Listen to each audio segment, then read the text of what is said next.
There's a photograph I took when I was 11 years old. It's a picture of an empty refrigerator, just the light bulb glowing, 3 bare shelves, and a single ketchup packet from a fast food restaurant I'd walked to 6 blocks away. I took that photo on day 9. There were 21 days left to go. My mother was in Paris. She was eating croissants, posting selfies in front of the Eiffel Tower, and falling in love with a man who knew I existed and didn't care. She left me $20, a debit card with no PIN, and a sentence I can still hear in my sleep. "You're old enough. Don't be dramatic." I was 11. What happened after she came back, tanned, smiling, rolling 2 designer suitcases through the front door, ended with a CPS officer at our kitchen table and a judge's signature on a custody order. But I'm getting ahead of myself. Before I go on, if this story speaks to something real in your life, take a moment to like and subscribe. Drop a comment with where you're watching from and what time it is there. I always read them. My name is Elise. I'm 24 now. Let me take you back to a Tuesday in June, the day my mother handed me a $20 bill and walked out the door for 31 days. But first, before I take you back to that summer, you need to understand something. By the time I was 24, I had built a life that didn't include Janine Holt. Not because I hated her, because I finally had air to breathe. I worked as an administrative assistant at a pediatric clinic on the east side of town. Small office, good people, decent insurance. I lived in a studio apartment with a window that faced a parking lot, which sounds depressing until you've spent a month in a house where the power got cut and the only light came from birthday candles. A parking lot with a working street lamp? That's luxury. My mornings were simple. Coffee, toast, bus to work. I answered phones, filed charts, scheduled appointments for kids who had parents that actually showed up. There's an irony there I didn't appreciate at first. It was a Thursday in October when everything cracked open again. I walked out of the clinic at 5:15, keys in hand, already thinking about the leftover pasta in my fridge. And then I saw her, a woman standing next to my car in the parking lot. Thinner than I remembered. Hair dyed a shade of blonde that didn't quite match her roots. Clothes that looked like they used to be nice. Maybe 2, 3 years ago. It took me a full 4 seconds to recognize my own mother. She smiled. That smile. The one that always meant she needed something. "Hi, baby. You look so grown up." I stopped walking. 3 meters between us. My keys bit into my palm because my hand was shaking and I hadn't noticed until right then. She tilted her head, softened her voice, a move I'd seen 1,000 times.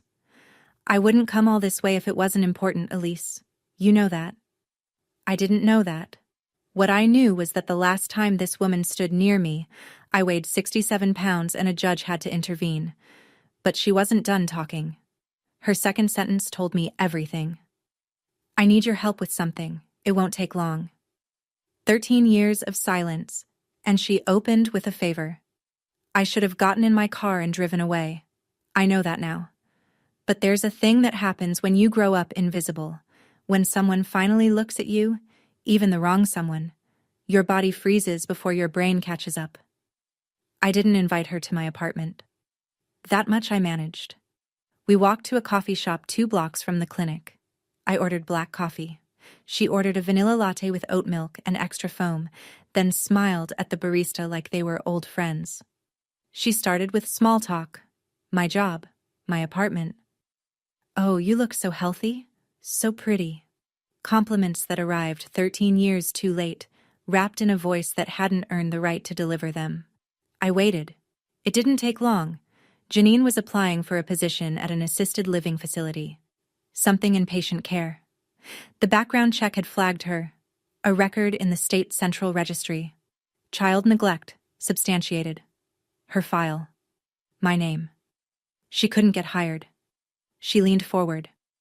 Lowered her voice like she was sharing a secret instead of asking me to erase one. "All I need is for you to write a letter. Just say the situation was exaggerated, that you were fine. Then sign the expungement request. It's a simple form, Elise." She stirred her latte, eyes steady, waiting. And then she said the thing. "You owe me, Elise. I gave you a roof over your head for 11 years. I made mistakes, fine, but you're not the only one who's suffered. I stared at the foam swirling in her cup. And for a moment I wasn't 24 anymore. I was 11, standing in front of an open refrigerator with nothing inside but a light bulb and a ketchup packet. The smell of a house that no one had lived in properly for weeks. She said, mistakes, the way someone says traffic. Like it was just something that happened to her. I left the coffee shop without answering her. Didn't explain, didn't argue. Just stood up, dropped $4 on the table for my coffee, and walked out. I could feel her staring at my back through the window as I crossed the parking lot. But I didn't turn around. I drove home, sat on the kitchen floor with my back against the cabinet. Stayed there for maybe 20 minutes, just breathing. Then I opened the bottom drawer of my desk. Under the tax folders and the apartment lease, there was a notebook. Floral cover, faded pink and yellow, the spine cracked in 3 places. I hadn't touched it in years. Next to it, a USB drive the size of my thumb, tucked inside a sandwich bag. I picked up the journal, opened it to the first page. The handwriting was small, pencil. The letters tilted slightly to the right the way a child's hand does when she's pressing too hard because she's trying not to shake. Day 1. Mom left. $20. I read that line 3 times. Janine wanted me to say the truth was exaggerated. She wanted me to write a letter telling the state of Ohio that a 31-day absence and $20 was a misunderstanding. So let me tell you the truth, day by day. Exactly as I wrote it. This journal saved my life, and it destroyed hers. But before I take you back to that June, you need to understand why I didn't call anyone. Why a girl who could write in a journal every night and walk 6 blocks to a dollar store couldn't pick up a phone and ask for help. The answer is simple. And it's the worst part of the whole story. I was more afraid of being rescued than being hungry. My mother made sure of that. To understand Janine, you have to picture her the way everyone else saw her. Pretty. Put together. Always the first to laugh at a dinner table. She had this talent for walking into a room and making everyone feel like they'd been waiting for her. At parent-teacher conferences, the rare ones she attended, teachers loved her. "Your mom is so sweet," they'd say. I'd smile. Sure, sweet. At home, Janine was a different frequency. Not loud, not violent, just absent. Like she was always mentally standing in another room, looking at a version of her life that didn't include me. She told people she was a single mom. She told them she sacrificed everything. And if you only saw the outside, you'd believe it. She worked at a real estate office answering phones, came home tired, reheated whatever was cheapest. That part was real. Being a single parent is brutal, and I won't pretend it isn't. But here's what the outside never saw. When I was 8, I got a fever that lasted 4 days. Janine had a friend's birthday party on day 2. She left a pot of soup on the stove, already cold, and told me to take the medicine on the counter. "Don't call me unless it's an emergency," she said, "and a fever isn't an emergency, Elise." When the school scheduled parent conferences, she didn't show. I told my teacher my mom worked the night shift. She didn't. She just didn't want to go. I heard her on the phone once, talking to a coworker. "Being a single mom is the hardest job in the world," she said. She laughed after she said it. That easy, charming laugh. I was eating dinner alone in the kitchen when I heard it. Cereal, because there was nothing else. She knew it was hard. She just didn't want to do it. "I work all week so you can eat, Elise. You could at least not make me feel guilty for wanting one night out." That was her favorite line. She used it so often I stopped counting. Keith Ballard showed up when I was 10. He sold insurance for a mid-size firm, drove a silver sedan he kept spotless, wore polo shirts on weekends and smelled like department store cologne. He wasn't mean to me. That would have been easier to explain. He just didn't see me. I was furniture, a lamp in the hallway, something Janine had to step around on her way to the life she actually wanted. Every plan he made was, we should. We should try that new Italian place. We should drive to the coast this weekend. We should book that wine tasting. We never included me, and Janine didn't correct him. Not once. The weekends changed first. Friday afternoon, Janine would start getting ready. Curling iron, nice blouse, perfume that smelled like gardenias. Keith's engine would rumble in the driveway at 6. Door would close. I'd hear the car pull away. Then nothing. Until Sunday evening. At first, she asked our neighbor, Mrs. Pritchard, 3 doors down, to check on me. A retired woman with cats and a bird feeder. She'd knock Saturday morning, ask if I needed anything, bring a muffin sometimes. But after a few months, Janine stopped asking her too. I was 10 years old, alone from Friday night to Sunday night. I learned to make ramen, to set an alarm, to lock the deadbolt twice. One evening, Janine forgot to pick me up from school. Just forgot. She and Keith were at dinner somewhere. I sat on the bench out front for 2 hours while the sky turned dark, and the security guard finally called her. She pulled up smiling, told the guard, "Oh my God, work was crazy today. I'm so sorry." In the car, silence. Not one word, not one apology. The engine hummed. Keith's cologne lingered on the passenger seat. I deserve to be happy too, Elise. Don't make me feel bad for living my life. I started writing in a journal that fall. Not because anyone told me to, because if I didn't write it down, I'd start believing none of it was real. There was one person in the world who made me feel like I existed. My grandmother, Ruth Perry. Every Sunday when I was little, before Keith, before the weekends alone, Grandma Ruth would pick me up and take me to her house. She had a small kitchen that always smelled like butter and rosemary. She'd cook while I read at the table, and sometimes she'd quiz me on vocabulary words while stirring gravy. She bought me my first journal, a purple one with a butterfly on the cover. "Write down the things that matter," she told me, "even the hard things. Especially the hard things."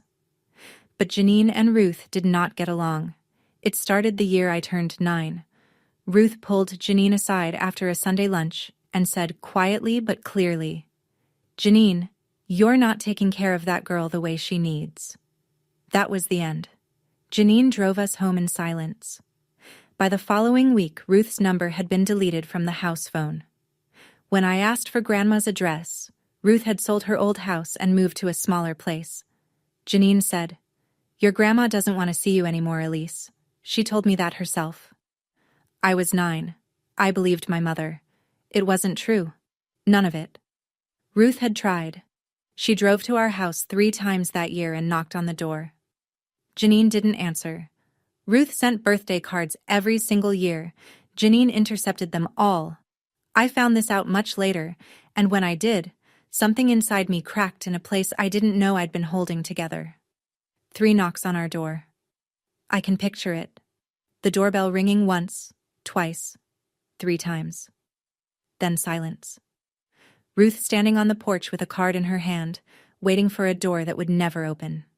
"Your grandma is toxic, Elise. She wants to control everything. That's why I had to cut her off. For us. For us." She always said us when she meant herself. "The last piece you need before I take you into that summer is the lock Janine put on my silence." I was 10. My teacher that year, Mrs. Goodwin, had noticed something. I brought the same lunch every day. A peanut butter sandwich on white bread. Nothing else. One afternoon she asked gently, "Elise, does your mom pack your lunch, or do you make it yourself?" I almost told her the truth. Almost. But I caught myself and said my mom was just really busy. Mrs. Goodwin nodded. Let it go. That night I made the mistake of mentioning it, just casually. "My teacher asked about my lunches today." Janine's face changed. Not angry. Scared. The kind of scared that has nothing to do with your child and everything to do with yourself. She sat me down at the kitchen table, grabbed my wrist, not hard enough to bruise, hard enough to hold. "If you ever tell anyone what happens in this house, they will take you away. Do you understand? You will go to a group home. No birthday, no Christmas. No one will want you. Is that what you want, Elise?" I shook my head. "Good. Then we keep our business in this house. That's what families do." That was the lock, and I carried it in my chest for years. 2 months later, Janine came home glowing. She and Keith had booked a trip. 4 weeks in Europe, Paris, Rome, Barcelona. She showed me the itinerary on her phone like she was showing me a report card. I said, "What about me?" She barely looked up. "You'll be fine. You're practically a teenager." She didn't call Grandma Ruth. Didn't ask Mrs. Pritchard. Didn't arrange anyone. June 3rd. A Tuesday morning. Janine zipped 2 red suitcases, left a $20 bill on the kitchen counter next to a debit card I didn't have the PIN for, and walked toward the front door. She didn't hug me. She didn't look back. "There's food in the freezer. Don't answer the door for strangers. And Elise, don't be dramatic." The sound of those suitcase wheels rolling across the tile. Then the door. Then the car engine. Then nothing. 31 days of nothing. I stood at the window and watched her car turn the corner. I waited for brake lights. For the car to stop. For her to realize what she was doing and come back. The street went empty. I turned around. The house had a sound I'd never noticed before. The hum of the refrigerator. The tick of the wall clock. And underneath all of it, a kind of silence that presses against your ears. The silence of a place with no one else in it. I opened the fridge. Half a carton of milk, a few slices of processed cheese still in the plastic, a squeezed bottle of mustard, 1 packet of ramen on the shelf above the stove. In the freezer, 3 boxes of store-brand pizza, the kind that costs $1.99 each. I sat down at the kitchen table and counted. $20. The dollar store 6 blocks away sold ramen in packs of 4 for $1. Peanut butter, $1.50. Bread, $1. If I ate 1 meal a day, I could stretch the cash to maybe 10 days. That left 21 days with no plan. I didn't write in my journal that first night. I just lay in bed and listened to the house breathe. Day 2, I walked to the grocery store on the corner, a real one, not the dollar store, and tried the debit card. The machine asked for a PIN. I guessed Janine's birthday. Wrong. I tried the year I was born. Wrong. I tried 1, 2, 3, 4. Wrong. The screen locked me out. The cashier gave me a look that still lives somewhere in my stomach. I walked home with nothing. Day 3, I opened my journal. Day 3. I ate cereal without milk. The milk went bad. I poured it down the sink, and the smell made me gag. Mom didn't call. She didn't call on day 1 either. I checked the phone twice. No signal. The phone doesn't work. I wrote because if I didn't write, I would cry. And if I started crying, I was afraid I wouldn't be able to stop. I wasn't scared yet. Not the real kind. That came on day 7. Day 5. I knocked on Mrs. Pritchard's door. 3 knocks. Waited. 3 more. Waited. Her car wasn't in the driveway. Her blinds were drawn. I tore a page from my journal and wrote a note. "Mrs. Pritchard, this is Elise from 2 doors down. Can you please call me when you're back?" I slid it under her door and walked home. She never called. I found out later she was visiting her son in Michigan. Gone the whole month of June. My one neighbor. Gone. Day 6. I picked up the house phone. I already knew, but I did it anyway. Held it to my ear. Nothing. No dial tone. No static. Just dead plastic. I pressed it to my ear 7 times that day, like maybe the 7th time would be different. Janine hadn't paid the phone bill. Maybe she forgot. Maybe she didn't. I could have walked somewhere. The police station was maybe 12 blocks away. I knew where it was. I'd passed it on the school bus. I put my shoes on. I stood at the front door with my hand on the knob, and I heard her voice. "They will take you away. Group home. No birthday, no Christmas. No one will want you." I took my shoes off, sat on the floor, stayed there until the light through the curtains turned orange. That night, I opened the laptop.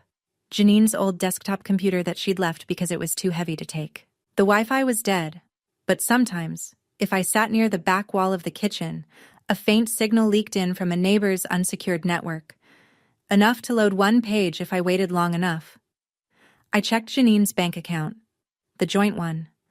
The one my name was technically on. The one the locked debit card was connected to. Balance. $0. She'd withdrawn the last $40 before she left. Day 7. I'm scared, but I can't tell anyone because then everything will get worse. I have $11 left. $11. 24 days to go. By day 9, I could feel my body starting to argue with me. Not hunger the way you think about it. Not the I skipped lunch kind. The kind that sits low in your stomach and hums. A constant, low-frequency ache. I was eating once a day. A peanut butter sandwich if I had bread. Plain ramen if I didn't. The 3 frozen pizzas had been gone since day 6. On day 10, I walked to the dollar store. I had $7 and change left. I needed ramen, bread, maybe another jar of peanut butter if I could swing it. I was doing the math in my head when I passed the display rack near the registers. Disposable cameras. $3.99. I don't know why I picked one up. That's not true. I do know. I knew exactly why. Because when Janine came home, she would say I was lying. She would say I was being dramatic. She would roll her eyes and tell me there was food in the house the whole time. I'd watched her do it my entire life. Reshape the story until what actually happened stopped being real. Not this time. I bought the camera. I went home. I opened the refrigerator and took a photograph. Bare shelves. 1 light bulb. A ketchup packet from a fast food restaurant that I'd walked to 3 days earlier and spent $1.07 on a small fries. I photographed the bank statement on the computer screen. $0. I photographed the calendar hanging next to the stove, each day crossed off in pencil. I photographed the note I'd left under Mrs. Pritchard's door, still visible through the gap. Day 12. The power went out. No warning.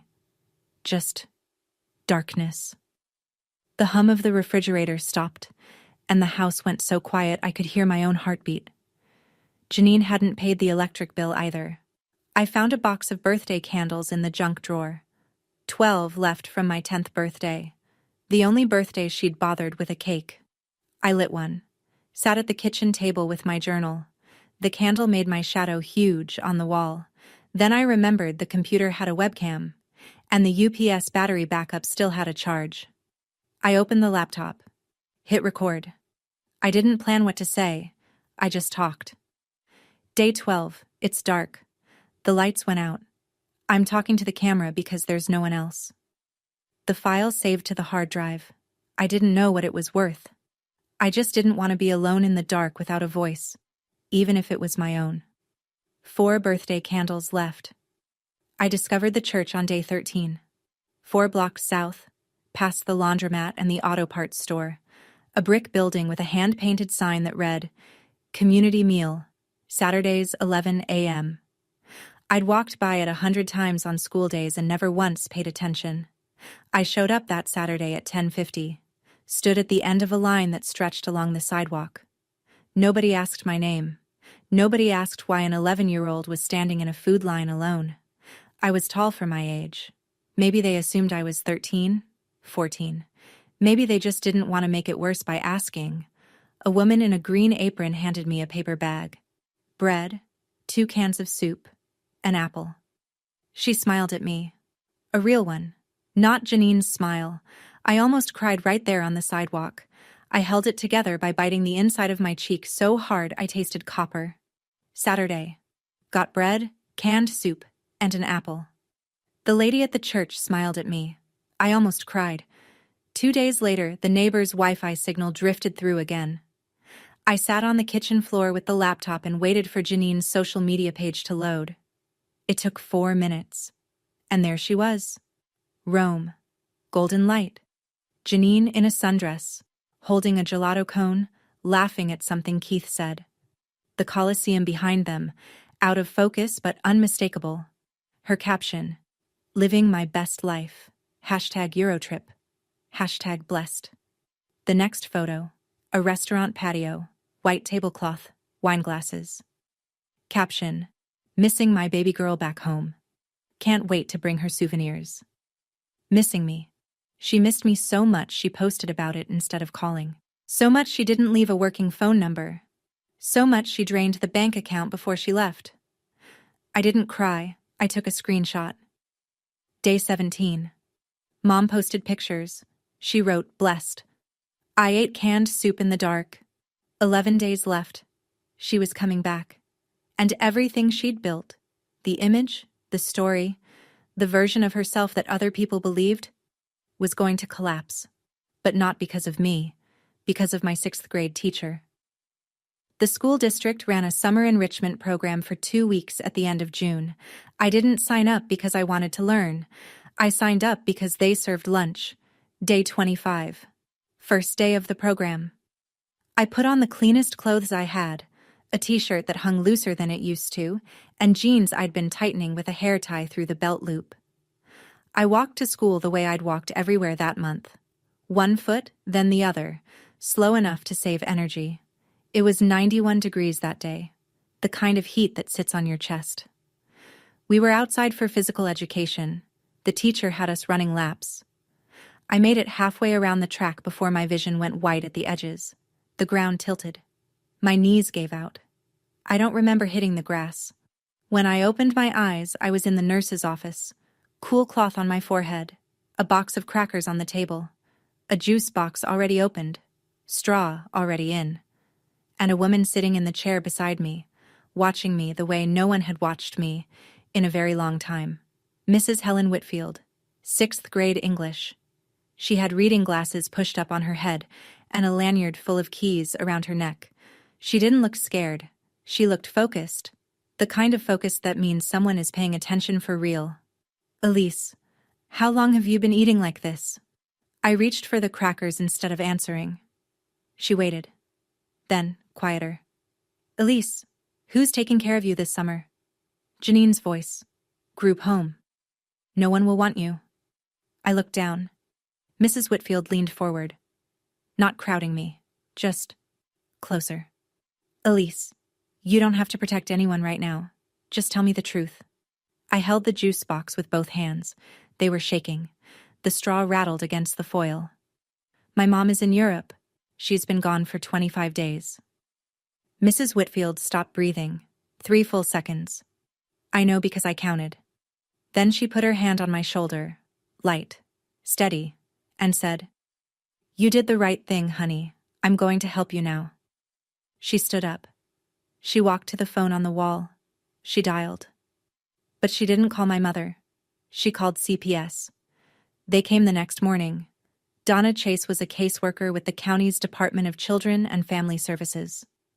Mid-40s, short brown hair, a navy blazer over a white blouse that she wore like a uniform.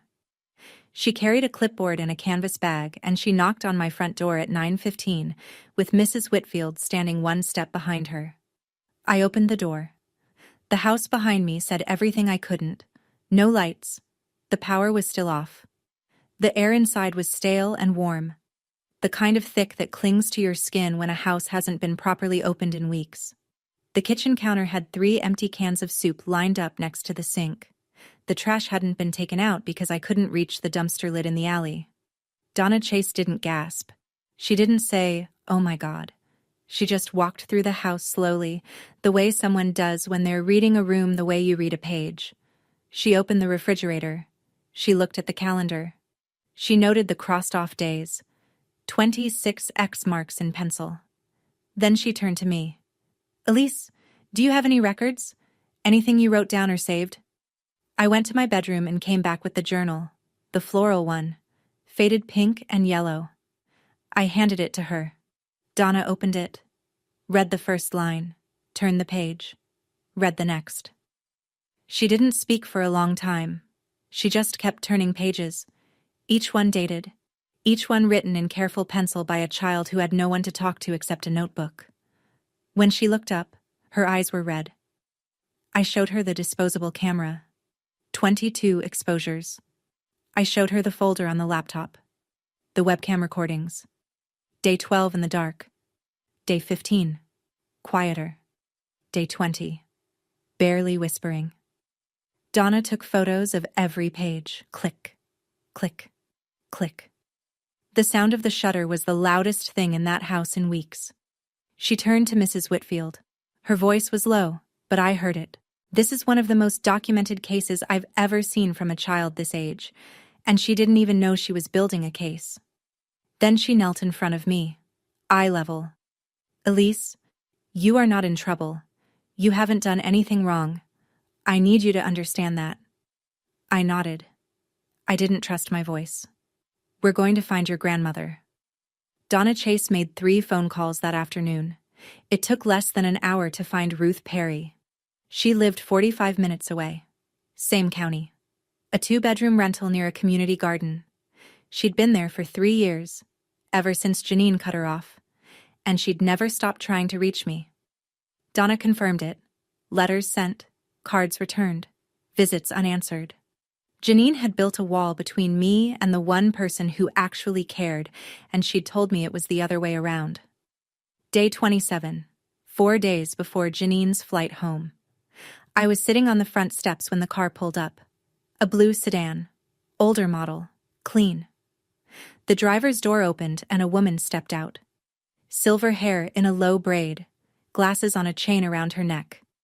Sneakers, jeans, a cardigan that looked like she'd been wearing it since I was small. She saw me. She stopped moving. One foot on the curb, one still in the street. Her hand came up to her mouth and stayed there. I was thinner. She could see that from the driveway. My collarbones showed through my t-shirt. My shorts hung low on my hips. She walked to me slowly like she was afraid I might disappear. Then she held me, and I smelled it. Butter and rosemary. The same as when I was 6, 7, 8. Sunday mornings in her kitchen, vocabulary words over gravy. A smell I thought I'd never get back. I'm here, she said. I'm not leaving. She signed the emergency guardianship forms that afternoon. I packed a backpack, journal, camera, the USB drive I'd copied the webcam files onto, and 2 changes of clothes. That was everything I owned that mattered. In the car, Ruth opened the trunk. Inside, a gift bag with tissue paper. She set it in my lap. I've been keeping your birthday presents, every year. I kept hoping. Inside the bag, 5 birthday cards. 1 for every year since I'd turned 9. Each one signed in blue ink, each one with the same line. I love you, Elise. I'm still here. 5 cards Janine had never let me see. That first night at Ruth's house, I slept 9 hours straight. I hadn't done that in 30 days. She made scrambled eggs in the morning, set a glass of orange juice next to my plate without asking if I wanted it, sat across from me and said nothing while I ate. She didn't need to talk. She just needed to be there. And she was. But the clock was ticking. Donna Chase came by that afternoon. She sat with Ruth at the kitchen table and I stayed in the next room. The door was open, and I wasn't trying to hide the fact that I was listening.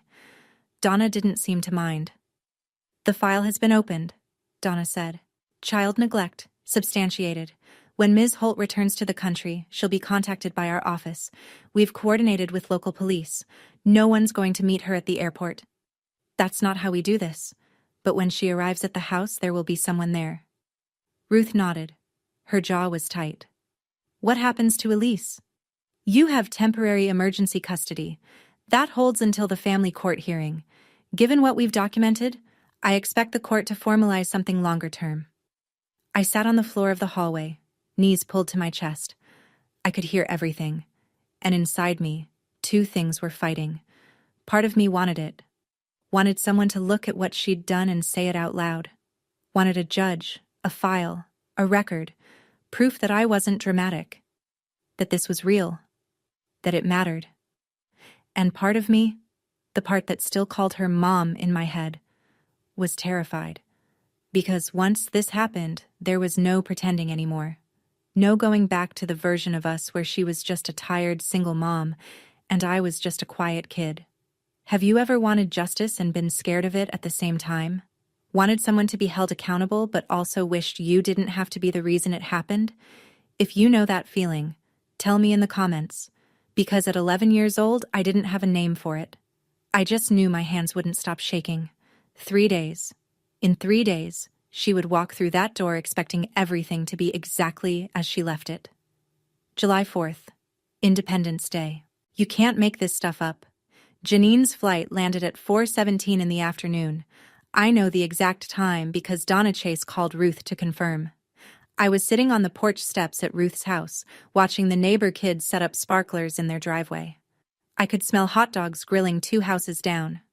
Somewhere down the block, someone set off a bottle rocket and a dog barked. Inside, the phone rang once. Ruth picked it up. I heard her say, "Understood. Thank you." She came to the screen door. "Donna says they're in position. Elise, you stay here with me." I nodded. I wasn't there when it happened. Everything I'm about to tell you, I learned from Donna Chase's report and from Ruth, who spoke with Donna that same evening. But I've imagined it so many times that it plays in my head like a movie I can't turn off. Janine and Keith took a cab from the airport. 2 suitcases each. Designer stuff. Matching luggage sets they'd bought in Barcelona. Janine's skin was tan. She had new sunglasses pushed up on her head. She was laughing about something when the cab pulled up to the house. Keith pulled the bags out of the trunk. Janine walked up the driveway, keys already in her hand. She might have noticed the unmarked sedan parked 2 houses down. She might not have. She unlocked the front door, stepped inside, called out like she always did when she came home from work and expected me to be waiting. "Elise, I'm home." The house answered with the same silence I'd been living in for 31 days. She kept walking. She turned the corner into the kitchen, and she stopped. Donna Chase was sitting at the kitchen table, not standing, sitting, calm. Hands folded on a manila folder. Beside her, the journal, my journal, open to a page near the middle. Next to it, a row of photographs laid out in order. The refrigerator, the calendar, the bank statement at $0, a still frame from the webcam. Me, sitting in the dark, lit by the glow of a laptop screen, ribs visible through my shirt. A uniformed officer stood near the back door, quiet, arms at his sides. Donna looked up. "Ms. Holt, please come in." Janine didn't move. I imagine this is the moment her brain tried to rewrite the scene. Tried to find the version where this made sense, where she was still the protagonist, where there was an explanation that ended with her being right. She couldn't find one. 3 seconds of absolute silence. No one breathed. The only sound in that kitchen was the hum of the refrigerator, the same one I'd listened to for 31 nights. Donna had called the electric company 2 days earlier to restore the power. The house was lit. Every detail visible. Janine's suitcase hit the floor. The handle clattered against the tile. No, this can't be happening." Donna's voice didn't change. Flat. Professional. The kind of calm that sounds louder than shouting. "Ma'am, please sit down. We have some questions." Behind Janine, Keith appeared in the hallway. He saw the officer. He saw the photographs on the table. He took 1 step backward. "Where is she?" Janine's voice cracked, but it wasn't worry. I know what her worry sounds like. I'd never heard it directed at me. This was the sound of someone realizing the audience had changed. "Where is my daughter?" Donna Chase didn't blink. "Your daughter is safe, Ms. Holt. She's been safe for about 48 hours now, the first time in a month." Janine sat down. And then she did what she had done her entire life. She started performing. The tears came fast, 3 seconds flat, perfectly timed. She pressed her fingertips under her eyes like she was protecting mascara that didn't need protecting. "There's been a misunderstanding. I arranged for my neighbor to check on her. Mrs. Pritchard. She was supposed to come by every day. I don't know what—" "Mrs. Pritchard was out of state the entire month of June," Donna said. "We confirmed with her directly. She had no knowledge of any arrangement." Janine shifted. The tears kept coming, but her eyes were scanning. Donna's face. The officer. The photographs. Calculating. Elise has a tendency to exaggerate. She's always been sensitive.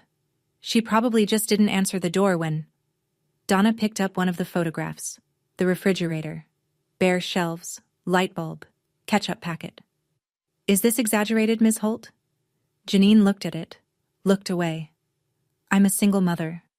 Her voice rose. Do you have any idea how hard it is? I work 50 hours a week. I needed a break. One break. Every parent. The officer spoke for the first time. Quiet, but the kind of quiet that fills a room. Ma'am, you left a minor child unattended for 31 days with $20 and no working phone. That is not a break. Janine's mouth opened. Nothing came out. Then Donna did something that I think about to this day. She turned the laptop on the table around. She pressed play on a file. My voice. 11 years old. In the dark. Day 12. It's dark. The lights went out. I'm talking to the camera because there's no one else. The video played for 41 seconds. My face lit by the screen. My ribs through my shirt. The birthday candle melted to a stub on the table behind me. Janine turned her face away. She didn't say, I'm sorry. She didn't say, oh my God. She turned away from the screen the way you turn away from something you don't want to see, not because it's painful, but because it's proof. Ms. Holt, I want to make sure you understand, Donna said. We are not here because Elise reported you. We're here because her teacher saw a child who was starving. What happened next was procedural, methodical. The kind of quiet devastation that arrives on official letterhead. Donna Chase informed Janine that the Department of Children and Family Services had opened a formal case. The finding, child neglect, substantiated. Her name would be entered into the state central registry. A permanent record accessible by any employer in healthcare, education, childcare, elder care, or any field involving vulnerable populations. A family court hearing would be scheduled within 14 days. Temporary emergency custody of Elise Monroe had already been transferred to Ruth Perry, maternal grandmother. You can't do this, Janine said. Her voice was small now, deflated. She's my daughter. The court will determine that, ma'am. Keith stood in the hallway the entire time. He hadn't sat down, hadn't spoken since they'd arrived. Now Donna turned to him. Mr. Ballard, your name appears in our records as a cohabitating adult who was aware of the child's living situation and participated in the trip abroad. We'll need a statement from you as well. Keith's face went gray. I didn't know. I thought she had arrangements. I thought someone was... You purchased both plane tickets, Mr. Ballard. Your credit card. We have the transaction records. Keith looked at Janine. Not with love. Not with anger. With the cold, calculating look of a man measuring the distance between himself and the nearest exit. Keith? Janine's voice had that edge. The one I recognized from childhood. The one that meant, stand by me or else. Keith said nothing. He looked at the floor. And in that silence, something between them broke. Not dramatically. Not with a fight. It just cracked. Quietly. The way ice cracks on a pond before it gives way. He hired his own lawyer the following week. Separate representation. He wanted his name off her file. The relationship was over. Not ended by a breakup, but by a liability assessment. Donna placed a single sheet of paper on the kitchen table. The hearing notice. The sound it made when it touched the wood was almost nothing, a whisper of paper against oak. But to Janine, it might as well have been a gavel. I gave her everything, Janine said. To no one, to the room, everything. And this is what I get. The family court hearing took place on a Wednesday morning in a building that smelled like floor wax and coffee that had been sitting too long. I wore a blue polo shirt that Ruth had bought me the week before. She'd ironed it that morning. I remember watching the steam rise off the collar while she pressed it. Careful, precise. The way someone prepares you for a thing that matters. She drove us downtown without the radio on. Neither of us talked. There wasn't much to say that the next 2 hours wouldn't say for us. Janine was already seated when we walked in. She had a lawyer, a man in a gray suit that Keith had apparently paid for before cutting contact. Janine's hair was pulled back. She was wearing lipstick. Even here, even now, she was performing for an audience. The county attorney representing CPS was a woman named Sandra Webb, mid-50s, glasses on a chain. She spoke the way Donna Chase wrote reports. Clean, factual, without decoration. She read from my journal. Day 1. Mom left. $20. The room was still. Day 7. I'm scared, but I can't tell anyone because then everything will get worse. I looked at my hands. Day 12. No lights. I found birthday candles in the junk drawer. I have 4 left. Someone in the gallery shifted in their seat. That was the only sound. Day 25. I fainted today. A teacher helped me. She was the first person to ask if I was okay. Sandra set the journal down. The courtroom had the particular silence of a room full of people who are each privately imagining a child alone in the dark with a birthday candle. Judge Margaret Haynes looked at Janine over the rim of her glasses. Ms. Holt, do you dispute any of the entries in this journal? Janine's lawyer leaned in, whispered something. Janine straightened. No, Your Honor. The judge nodded. Then, Ms. Holt, where is the debit card you left for your daughter? It was in her name. She had access. The card was locked, Ms. Holt. The PIN was never provided to the child. Were you aware of that? Janine opened her mouth, closed it, opened it again. Nothing came out. The clock on the wall ticked 5 times before the judge spoke again. I've been on this bench for 19 years, Judge Haynes said. This journal is one of the most compelling pieces of evidence I have ever received from a minor. She paused. Not for drama, for weight. The court finds as follows. Full legal custody of Elise Monroe, minor child, was transferred to Ruth Perry effective immediately. Janine Holt's parental rights were not terminated. That's a different process. But her custodial rights were stripped. She would be permitted supervised visitation, twice monthly, only if Elise consented. The finding of substantiated child neglect would remain in the state central registry, permanently. Any employer conducting a background check in healthcare, education, social services, elder care, or child care would see it. There was no expiration date. Keith Ballard, listed as a knowledgeable cohabitating adult, received a separate finding: failure to report suspected neglect of a minor. Prohibited from unsupervised contact with any non-biological minor child. Janine sat at the defendant's table. Her lawyer placed a hand on her shoulder. She was crying. Real tears this time. I could tell the difference because I'd spent 11 years studying the fake ones. These were the tears of someone watching something slip away. But the thing she was mourning wasn't me. It was control.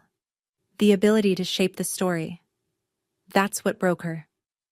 When we walked out of the courtroom, Janine was in the hallway. Ruth held my hand and kept walking, eyes forward, but Janine stepped into our path. She looked at me, and for a moment I thought, maybe now. Maybe the words, I hope you're happy now. That was it. Not, I'm sorry. Not, are you okay? Not, I failed you. I hope you're happy now. She walked past me and I caught a trace of her perfume. Something expensive. Something new. Bought on a trip paid for with money that should have fed me. Ruth squeezed my hand once. Hard. We kept walking. Ruth's house was small. 2 bedrooms, 1 bathroom, a kitchen with a window over the sink that faced a row of tomato plants she'd been tending for years. Nothing about it was fancy. Everything about it was real. The first morning, I woke up to the sound of eggs cracking into a pan.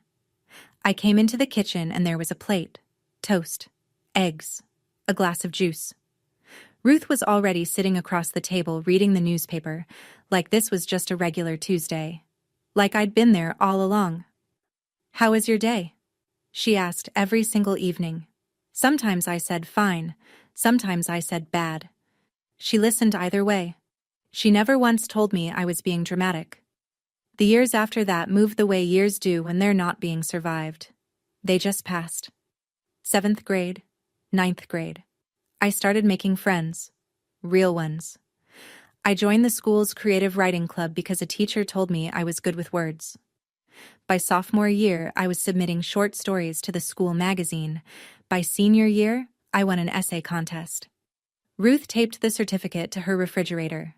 It was still there last Thanksgiving. She wasn't rich. Her pension from 26 years as a postal worker covered the bills and not much else. But there was always food in the fridge, the lights always worked, and every single birthday there was cake. I turned 18, graduated, got a job, started community college at night, moved into my own place at 20. It was a studio the size of Ruth's kitchen, but the lease was in my name and the door locked from the inside. Janine never called, never wrote, never showed up for a single supervised visit. I used to wonder if that meant she didn't love me. Eventually, I realized it meant the same thing it always had. I was only useful to her when I served a purpose. At 22, I got the job at the pediatric clinic, filed charts, answered phones, helped nervous parents check in their kids. I hadn't opened the journal in years. It sat in my desk drawer, quiet, the way a fire alarm sits on the wall. You don't think about it until you need it. Then, on a Thursday in October, Janine was standing next to my car, and I understood. The alarm was about to go off again. I thought she'd take the hint. After I walked out of that coffee shop without a word, I thought, that's it. 13 years of nothing, and now she'll go back to nothing. Janine had always been efficient about cutting people off. I'd watched her do it to Ruth, to friends, to coworkers. I assumed she'd extend me the same courtesy. She didn't. Day 1 after the coffee shop, a text from a number I didn't recognize. I just want to talk. Please, Elise, that's all I'm asking. Day 3. You can't ignore me forever. I am your mother. Day 5. She called Ruth. Ruth told me about it that evening, her voice the particular kind of flat it gets when she's angry but choosing not to yell. Janine had cried on the phone, told Ruth that I was being cruel, ungrateful, that all she wanted was a chance to make things right, and her own daughter wouldn't even speak to her. Ruth listened. Then she said, Janine, you had 11 years of chances. I'm hanging up now. She hung up. But on day 7, Janine found another angle. She tracked down one of my coworkers on Facebook, a girl named Dana from the front desk, and sent her a private message. Please tell my daughter to call me. I'm her mother, and she won't speak to me. I don't know what I did wrong. Dana showed me the screenshot on her lunch break. She looked uncomfortable. I didn't respond to it, but I thought you should see this. I stared at the message. The words "I don't know what I did wrong" sat in my chest like a splinter. Part of me, the old part, the 11-year-old part, whispered, just sign the paper. Give her what she wants. It's easier. You're fine now. It doesn't matter anymore. But I went home that night and opened the drawer. I took out the journal. Turned to day 12. No lights. I found birthday candles in the junk drawer. I have 4 left. It still mattered. I've changed, Elise. Her last text read. But you won't even give me a chance. What does that say about you? It said I finally learned what she spent 11 years trying to beat out of me, that I was allowed to say no. I called the legal aid clinic at my old community college on a Monday morning. I knew about the clinic because I'd walked past their office every semester for 2 years, free consultations for students and alumni. I'd never needed them before. Now I did. The attorney who took my case was named Paul Beckett. Late 30s, wire-rimmed glasses, the kind of guy who drinks his coffee black and keeps a pen behind his ear. He listened to everything, the texts, the Facebook message, the coffee shop ambush. He asked calm, precise questions. He didn't look surprised. We can send a cease and desist letter, he said. It's not a court order, but it puts her on formal notice. If she contacts you again, directly or through a third party, or shows up at your workplace, we file for a restraining order. That one has teeth. He drafted it that afternoon. I read it twice, signed it once. The letter was addressed to Janine Marie Holt. Not Mom, not Janine. Her full legal name, printed on a letterhead with the legal clinic's address, citing specific dates, specific incidents, specific statutes. At the bottom, I asked Paul to include a paragraph. It wasn't required. It wasn't legal language, but I needed to say it. I will not sign any document to expunge your record. That record exists because of choices you made. I was 11. I did not choose to be left alone. I will not choose to erase the truth now. Paul raised an eyebrow when he read it. Then he nodded. I'll include it. The letter went out via certified mail. Return receipt requested.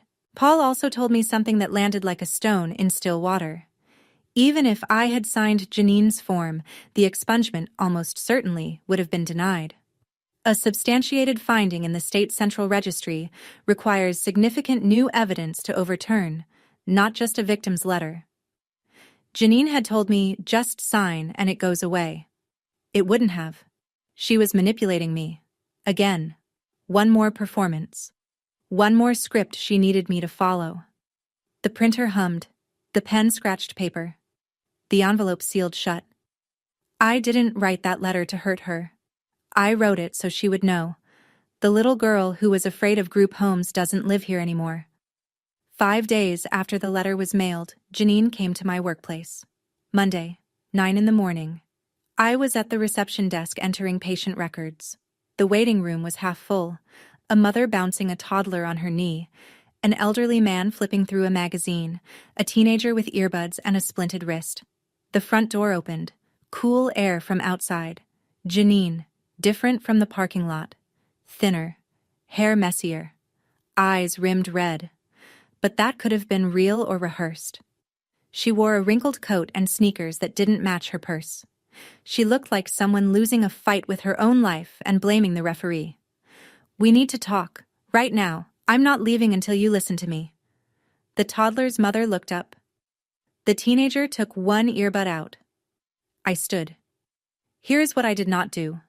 I did not shout. I did not cry. I did not apologize. I did not reach for the phone. I spoke at the same volume I use when I tell a parent their child's appointment has been moved to Tuesday. Janine, you were sent a cease and desist letter 5 days ago. You are at my workplace. I'm going to ask you one time to leave. Don't call me Janine. I am your mother. I looked at her. Directly. The way I couldn't when I was 11. The way I'd spent 13 years learning how to. A mother does not leave her 11-year-old alone for a month with $20 and no phone. You lost that title in a courtroom 13 years ago. The waiting room went silent. The mother holding the toddler pulled her child closer against her chest. The old man lowered his magazine. The teenager stared. Nobody moved. Janine stood in the center of that silence with her mouth open and nothing coming out. My office manager, Linda, appeared from the back hallway. She'd heard everything. She positioned herself between Janine and the reception desk, arms crossed. Ma'am, I need you to leave, now, or I'm calling the police. Janine looked around the room, every face, looking for someone who would take her side. The mother, the old man, the teenager. Nobody moved. She turned, walked out. The glass door closed behind her with a soft pneumatic hiss. I sat down. My hands were steady. My heart was not. But I didn't need it to be. I didn't raise my voice. I didn't need to. The truth is already loud enough when you stop whispering it. Linda called the police non-emergency line before Janine's car left the parking lot. It wasn't dramatic. No sirens, no handcuffs. An officer came by 40 minutes later, took my statement, accepted the copy of the cease and desist I kept in my work bag, and wrote it up. Violation of a cease and desist notice. Documented. Forwarded to the county attorney's office. The officer, a woman about my age, short hair, steady eyes, explained it plainly. If she contacts you again in any form, in person, by phone, through a third party, you can petition for a restraining order. At that point, any further contact becomes a criminal matter. I signed the incident report. She tore off my copy. The paper was thin, the kind that smudges if you press too hard. Dana brought me a cup of water after the officer left. She sat in the chair next to my desk and said nothing. Just sat there. Sometimes the best thing a person can do is be present without needing to fix anything. I called Ruth on my lunch break. Sat in my car in the parking lot with the engine off. It's over, Grandma. A pause. Then Ruth's voice. warm and certain, the way it always was when things that needed to happen had finally happened. Good. Come home for dinner tonight. I'm making your favorite. I have thought many times about what it would have been like if no one had ever seen me. If Mrs. Whitfield hadn't knelt next to me in that nurse's office. If Donna Chase hadn't turned to the right page. If Ruth hadn't picked up the phone. At what point does a person stop being invisible? I used to think it was when someone finally looks at you, but I think now it's when you stop hiding. When you stand up at a reception desk and say a true sentence out loud and don't apologize for it. I was 24 years old, and for the first time, I wasn't performing invisibility. I was done. Let me tell you what happened to Janine. Not because it brings me joy, but because consequences are the only language some people hear. The job at the assisted living facility, the reason she'd come back after 13 years, was gone. The state central registry finding meant she couldn't pass a background check for any position involving vulnerable populations. Not healthcare, not education, not childcare, not elder care. The thing that sent her looking for me was the thing she could never undo, because I wasn't the one who put it there. A judge did, based on evidence. Evidence I didn't even know I was creating. The cease and desist violation was on file with the county. One more incident and I had grounds for a restraining order, which would create an additional legal record. Another flag on another background check, another door closing behind her. Keith Ballard. Gone. He'd disappeared into another state the week after the original hearing, 13 years ago. Hired his own attorney, separated his name from Janine's wherever he could. Their relationship didn't end with a fight. It ended with a billable hour. The social media accounts, the ones with the hashtags and the blessed selfies and the missing my baby girl captions, were deleted. Dana had mentioned the Facebook message to a few people at the clinic. They mentioned it to a few people outside the clinic. In a small town, information moves at the speed of gossip. The image Janine had spent decades constructing, devoted mother, self-sacrificing single parent, was gone.